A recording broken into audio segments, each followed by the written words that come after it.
So I'm still not 100% certain how I'm going to go about doing this entire project. I'll probably just kind of fake it as I go. But for starters, I'm going to start with this piece of steel, make my cleaver blade out of it, and forge a tang into it because I definitely want stacked leather. I don't know if I'm going to do a guard because the design I've seen that actually has some sort of a blade shape the way I want and would work with the stacked leather has like a brass knuckle type guard to it, which is basically going to be useless on a cleaver and would probably hurt to use. So I'm just going to kind of, fake it as I usually do and see what happens. So yeah, I'm going to chuck this in the forge, thin it down a bit, round off one end, and forge my tang.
Okay, so after some blacksmithing, and by some I mean a lot, okay, not really a lot, so it wasn't really that difficult, I managed to get this nice shape actually. Surprisingly, somewhat comfortable to hold. I mean, it is pretty thin. It's thinner than most of my knives, not gonna lie. So hopefully this will be able to go through just about anything. Because it's wide, it should be fairly durable, but thin, so it can cut through a lot of stuff, like a machete. Although, to be fair, it's still probably thicker than your average K-bar combat knife, or pretty close to it anyway.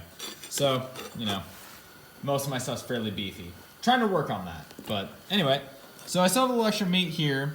I was originally going to put kind of a guard here, or kind of have a space in a secondary guard, but I thought that was going to kind of look stupid. So I'm going to have my handle all the way up here, especially after I hammered that in on the anvil. I realized it kind of makes a really nice, groove for my finger. Fits a little better on my right hand, which is slightly larger because most people have different sized hands, even for So I'm gonna refine that a little bit.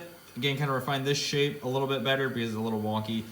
Cut along here. I find aesthetically, if the back of it is slightly longer than the front and it arches forward, it looks pretty good. If you do it the reverse, it just looks weird. So just keep in mind. And for the tip, I'm just gonna kind of round this out a little bit, not too much. And then kind of grind the edge a little bit flatter. I mean, not completely. I still like the fact the tip is kind of bent back just a little bit, kind of like a kitchen knife, even though this is a fairly heavy cleaver type blade. Once I get that done, I'm gonna drill a couple holes for my pins, and then drill a hole somewhere up here. I don't know, a lot of cleavers have that. I don't know why, it kind of looks cool. So I probably won't film the drilling the holes because my shop is, it has 2 lights on it. One is kind of above me, just slightly over, as you can tell by the way the shadows fall. And the other one is, again, still kind of in the center of my shop, but will be to my back, and you can't see anything through it. Unless I open up the doors when it's light out. But it's like, you know, early March and dark out already because it's like 6 o'clock. In a week it'll be light out but till 8, but that's daylight savings time for you. So I'm gonna start, you know, grinding this to shape a little bit. I'm gonna cut these off and then heat treat it. Yeah.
Now that I have the blade heat treated and tempered, I already glued on my handle scales. Nothing much to see there, just some hickory with brass pins through it.